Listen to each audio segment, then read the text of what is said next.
Halo, selamat pagi, salve shalom.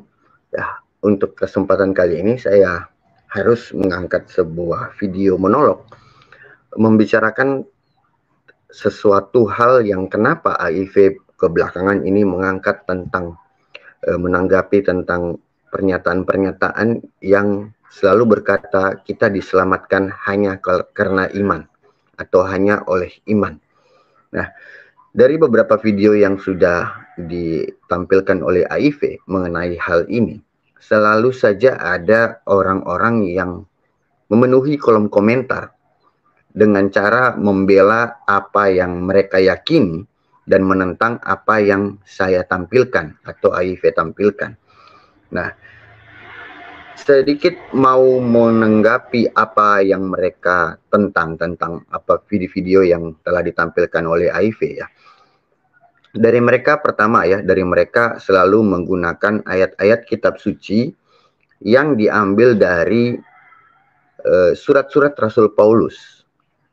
Dari surat-surat Rasul Paulus. Nah, ini sangat-sangat ironis karena menjelaskan tentang keimanan sebagai seorang Kristen, yaitu notabene-nya pengikut Kristus, pengikut Yesus, tetapi menjelaskan soal doktrin keimanan mereka, mengambil patokan dari ajaran Paulus.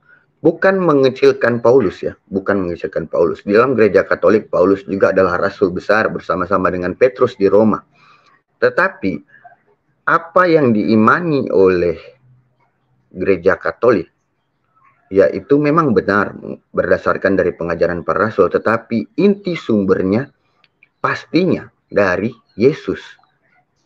Ya, pastinya dari Yesus. Sehingga kalau ada ajaran rasul mengajarkan sesuatu kepada umat Katolik, maka kita akan melihat rujukannya kepada Injil, di mana apakah Yesus mengajarkan hal yang sama kepada para rasul.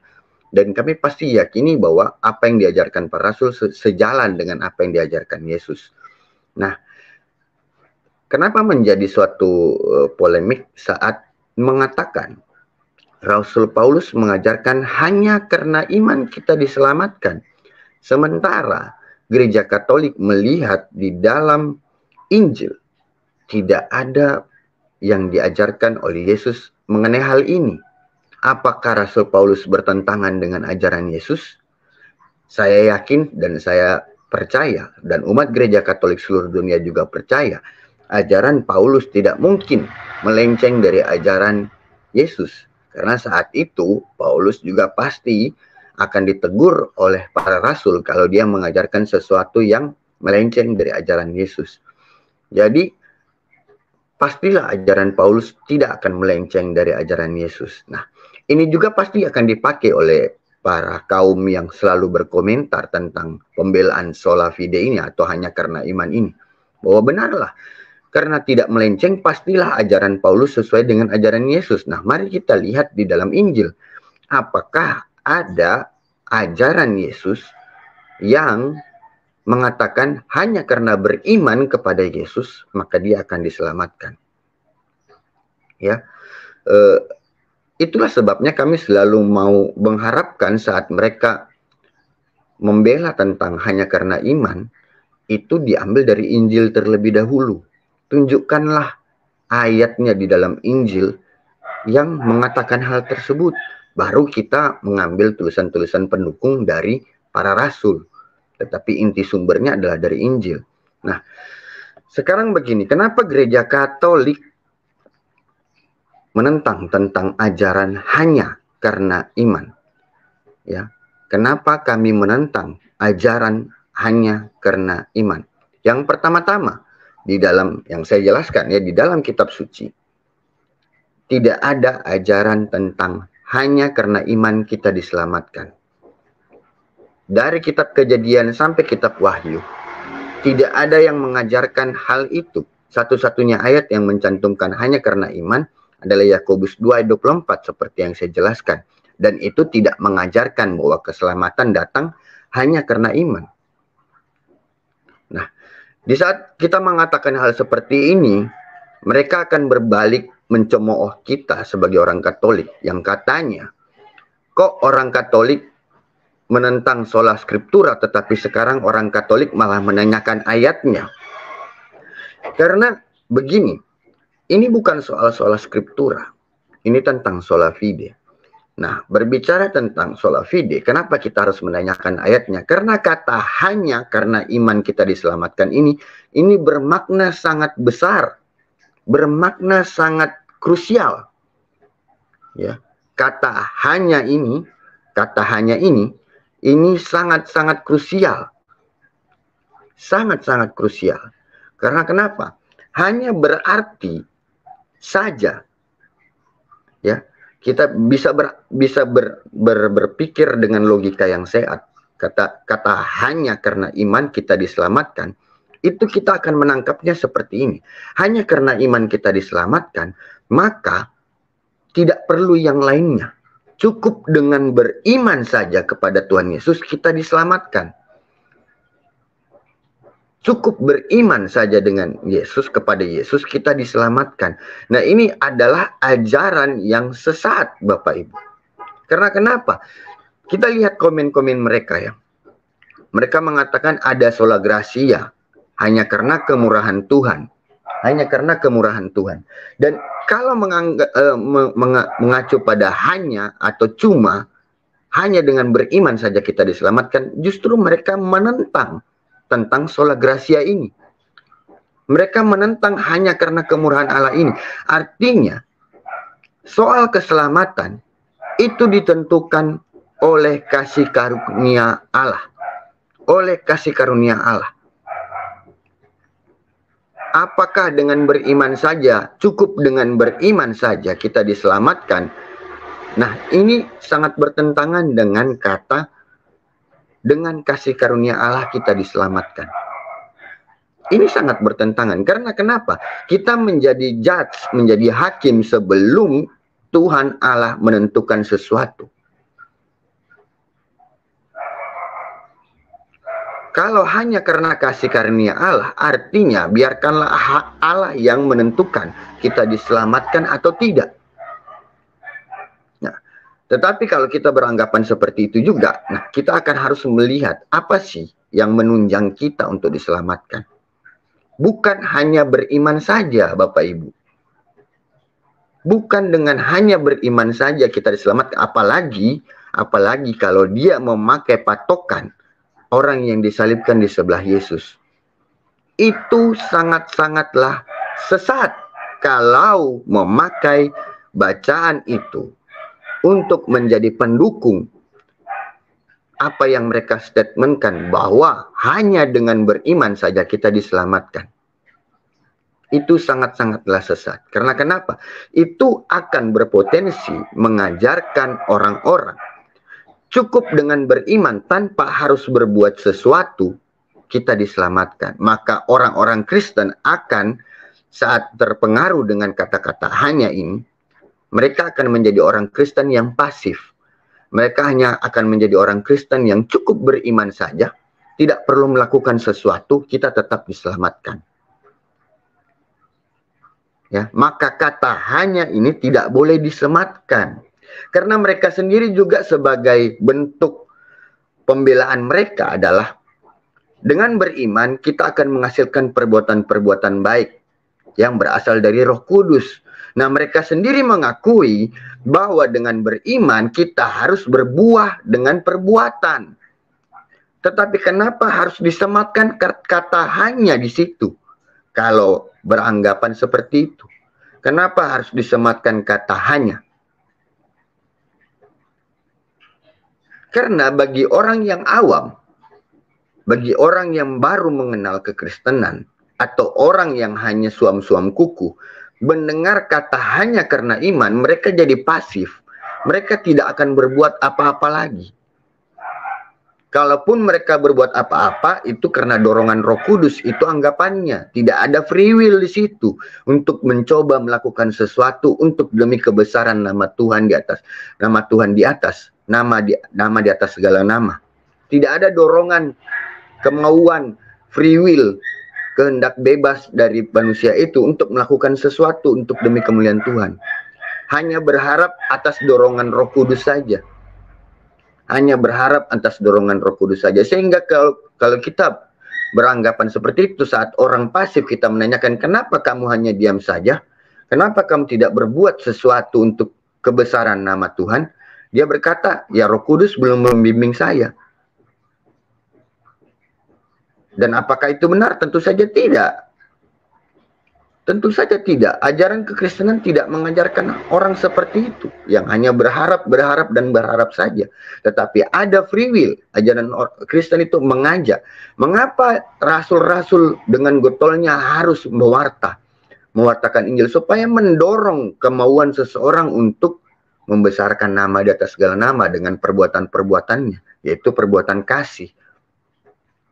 Mengapa kita sekarang, kenapa saya juga akhirnya selalu mengangkat tentang ajaran sesat ini, ya, ajaran sesat ini mengatakan hanya karena iman, karena saya mau mengajak orang-orang supaya terbuka pikirannya, bahwa bukan hanya karena iman kita diselamatkan, bukan hanya karena iman, ya. Apapun argumen Anda bahwa karena iman kita akan melakukan perbuatan ini bla bla bla bla bla. Artinya bukan hanya dong. Saat Anda mengatakan hanya, cuma itu Anda sedang menggiring opini, mengajak orang-orang yang mendengarkan untuk pasif. Dan Anda menjadi sesat kalau Anda melakukan hal itu. Mengajak orang Kristen menjadi orang Kristen yang pasif. Anda sesat. Anda mengajarkan sesuatu yang sesat. Ya. Jadi, kenapa saya getol beberapa hari ini menentang tentang orang-orang yang mengatakan hanya karena iman kita diselamatkan. Karena ajaran Kristen tidak seperti itu. Dan saya ingin mengajak kita semua berbuat sesuatu. Karena sejatinya seperti ini Bapak Ibu. Iman adalah start. Segala sesuatu dimulai. Ya, iman adalah garis startnya, di mana kita memulai segala sesuatu dengan Yesus.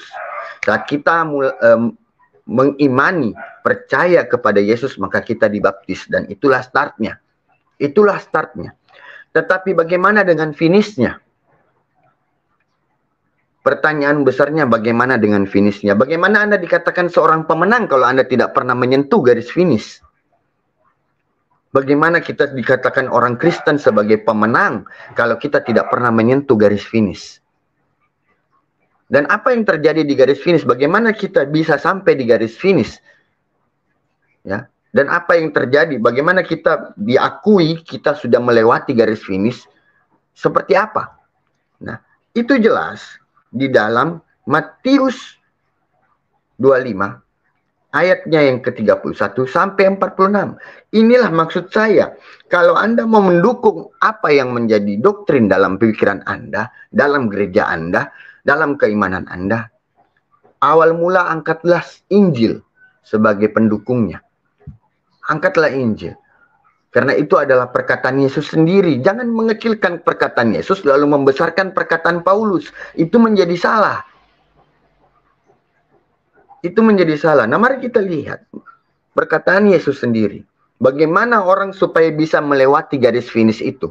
Garis finish itu adalah keselamatan bagi kita. Kita bisa memasuki kerajaan sorga. Itulah garis finish kita sebagai orang Kristen. Bukan pada saat kita mati itu garis finish. Tidak. Tetapi pada saat kita bisa memasuki kerajaan sorga, itulah garis finish yang sesungguhnya. Nah, di dalam penghakiman terakhir, dengan perikop penghakiman terakhir, Matius 25, Yesus berkata orang-orang yang bisa melewati garis finish atau bisa melewati pintu kerajaan sorga untuk masuk ke dalam kerajaan sorga, apa yang dituntut? Perbuatan, Bapak Ibu. Itulah yang dituntut. Ya, jadi ibarat kalau kita mengatakan pada saat penghakiman terakhir, yang dituntut adalah hasil dari imanmu. Itu yang dituntut. Hasil dari kamu beriman selama kamu hidup di dunia apa?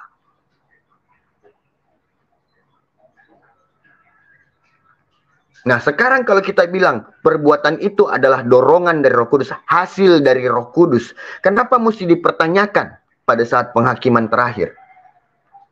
Kenapa kita tidak menyalahkan Roh Kudus saja pada saat penghakiman terakhir? Saat ditanyakan apakah kamu sudah memberi makan orang-orang yang lapar, saat orang haus kamu sudah memberi minum, saat orang tidak punya tempat tinggal engkau memberi tumpangan, saat mereka tidak berpakaian engkau memberikan pakaian. Kenapa kamu tidak melakukan itu? Tinggal jawab saja toh. Roh Kudus belum mendorong saya. Kalau Anda selalu buang bola bahwa perbuatan itu hanyalah perbuatan dari Roh Kudus, bukan perbuatan manusia sendiri, maka kita tidak boleh bermegah atas perbuatan-perbuatan kita. Itu kan yang kalian katakan. Kenapa waktu penghakiman terakhir jawab saja seperti itu. Pada saat dipertanyakan kenapa kamu tidak melakukan perbuatan-perbuatan ini, ya karena Roh Kudus belum dorong saya. Apakah seperti itu? Dan apakah saat kita menjawab seperti itu, Tuhan Yesus, Tuhan Allah Bapa di sorga pada saat penghakiman terakhir memperbolehkan kita masuk kerajaan sorga? Tidak. No excuse. Yang dipertanyakan di dalam Matius 25 ayat 31-46 ini, kamu sudah berbuat atau tidak? Jangan ada alasan. Jawabannya tinggal iya atau tidak. Tidak ada alasan karena inilah, karena itulah, karena inilah, karena itulah. Tidak ada. Jawabannya cuma ya dan tidak. Kamu melakukan, kamu sebelah kanan. Kamu tidak melakukan, kamu sebelah kiri. Kamu melakukan, kamu dikategorikan sebagai domba. Kamu tidak melakukan, kamu dikategorikan sebagai kambing. Jelas dalam ayat ini Bapak Ibu. Apalagi yang Anda mau eksegesi dari ayat ini. Bahwa kamu katakan, ini cuma perumpamaan. Ya, kalaupun kamu katakan ini perumpamaan, tetapi makna sesungguhnya apa? Pertanyaannya. Tetap bahwa yang diminta oleh Tuhan adalah perbuatanmu. Buah dari imanmu. Bukti dari keimanan kamu kepada saya. Tidak perlu kamu mengucapkan saya beriman kepada kamu, ya Tuhan Allah. Saya beriman kepada Yesus. Saya mengikuti Yesus. Seumur hidup saya mengikuti Yesus. Tetapi saat dipertanyakan, kalau begitu apa yang telah kamu hasilkan selama kamu hidup di dunia? Apa yang telah kamu perbuat selama hidup di dunia? Tidak ada, nothing. Dan kamu tidak bisa masuk ke dalam kerajaan surga. Loh, kok begitu Tuhan? Saya sudah mengimani kamu. Saya mengakui dengan mulutku engkau adalah Tuhan. Saya mengakui dengan mulutku engkau adalah juru selamat. Tetapi Tuhan Yesus katakan apa? Sebagai hakim yang terakhir. Ya, kamu mengakui saya sebagai Tuhan. Kamu mengucapkan dengan mulutmu bahwa saya adalah juru selamatmu. Tetapi saya tidak mengenalmu. Karena kenapa? Engkau tidak pernah berbuat sesuatu kepada saudaraku yang hina. Nah, ada orang yang mengeksegesis, di situ ada kata saudaraku yang hina. Tidak melepas fakta yang dituntut adalah perbuatan, bukan tentang siapa saudara yang hina itu. Jangan mencoba mengeksegesis lari dari konteks. Anda mencoba menafsirkan siapakah saudara hina itu. Tidak melepas fakta. Tidak menghilangkan fakta. Yang dituntut adalah perbuatan. Entah siapakah yang kamu tafsirkan sebagai saudara hina itu urusanmu. Yang diminta oleh Tuhan adalah perbuatanmu, bukan siapa saudara hina itu. Ya, sangat-sangat ironis kalau membela tentang keimananmu bahwa kita hanya diselamatkan oleh iman. Saat berbicara Matius 25, kamu malah menafsirkan siapa itu saudara hina. Itu out of context. Out of context, karena konteksnya di sini adalah saat kamu mau memasuki kerajaan sorga, kamu dituntut perbuatanmu, bukan imanmu.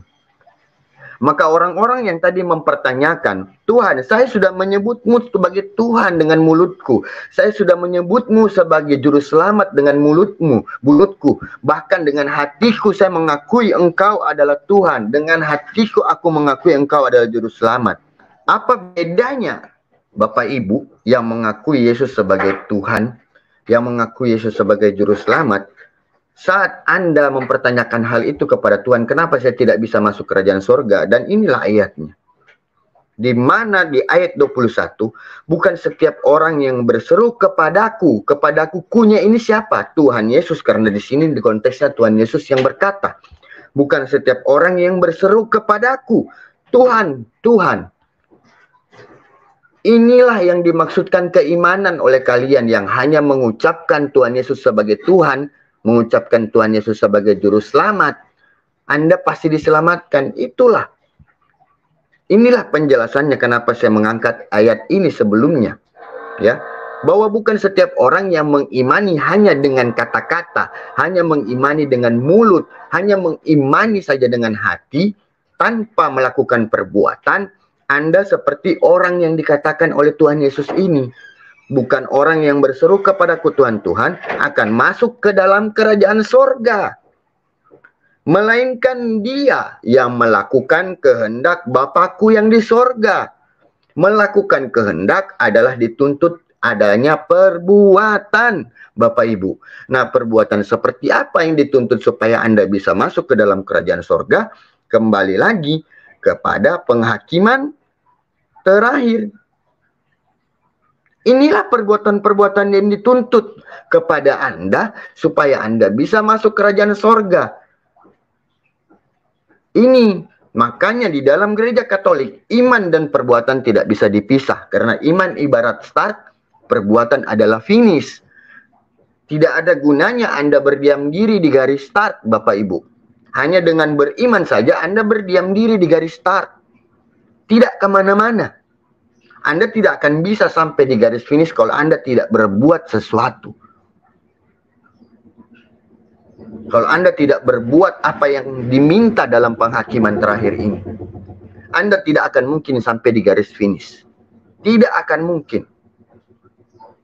Karena untuk melewati garis finish, Anda akan dipertanyakan soal apakah kamu sudah memberi makan orang yang lapar, Anda sudah memberi minum orang yang haus, Anda sudah memberi pakaian kepada orang yang telanjang, Anda sudah memberi tumpangan kepada orang yang tidak memiliki tempat tinggal, Anda sudah mengunjungi orang yang sakit, Anda sudah mengunjungi orang yang terpenjara. Itu yang diminta, syaratnya, passwordnya, kata sandinya untuk bisa melewati garis finish. Nah, bagi yang menonton tayangan ini, silakan ditonton sampai habis. Lalu kembalilah berkomen ria di komentar dengan membantah ayat per ayat yang saya tampilkan ini. Dengan membantah secara menit per menit di mana saya menampilkan tayangan ini. Saat Anda lari dari konteks, saat Anda lari dari pembahasan tentang hal ini, Anda adalah seorang pecundang yang kami anggap sudah kalah. Karena dalam sebuah diskusi, pada saat orang sudah lari dari pokok pembahasan, itu dianggap orang ini sudah tidak mampu lagi berargumen tentang pokok pembahasan dan mencoba mencari pembahasan yang lain untuk mengalihkan perhatian supaya tidak lagi dibahas masalah hal itu.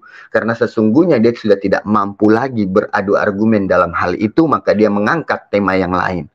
Dan saat Anda mengangkat tema yang lain, Anda dianggap sudah kalah. Apalagi mengangkat tema tentang menuduhkan sesuatu yang tidak benar, itulah disebut framing. Ya, Anda mau mengatakan ini fakta, ini apa? Iya, menurutmu fakta, tetapi bukan soal itu yang sedang kami bahas saat ini. Bukan soal itu yang kita sedang bahas saat ini. Kenapa Anda lari ke situ? Anda tidak mampu berargumen tentang membela doktrin hanya karena imanmu ini. Karena sesungguhnya di dalam gereja Katolik, kata hanya karena iman adalah ajaran yang sesat. Karena menyesatkan orang untuk tidak berbuat sesuatu, apalagi mengatakan perbuatan hanya karena dorongan dari Roh Kudus, itu jelas-jelas sesat. Jelas-jelas sesat. Karena kenapa? Kita diberikan free will oleh Tuhan. Kita diberikan kehendak bebas oleh Tuhan. Maka orang yang mengatakan hal itu karena dorongan Roh Kudus, dia mau mencoba menghapuskan fakta kita tidak mempunyai kehendak bebas. Ya, dan dengan mengatakan kalau perbuatan-perbuatan baik itu hanya karena dorongan Roh Kudus, ya kita bisa mengatakan saat penghakiman terakhir, ketika kita tidak diperbolehkan masuk kerajaan sorga, ya, ketika tidak diperbolehkan masuk kerajaan sorga karena kita belum berbuat sesuatu yang diminta oleh kehendak Bapa itu, kita bisa menjawab karena Roh Kudus belum mendorong saya. Apakah seperti itu ajaran Kristen, Bapak Ibu? Silahkan disimpulkan sendiri. Salve, berkah dalam.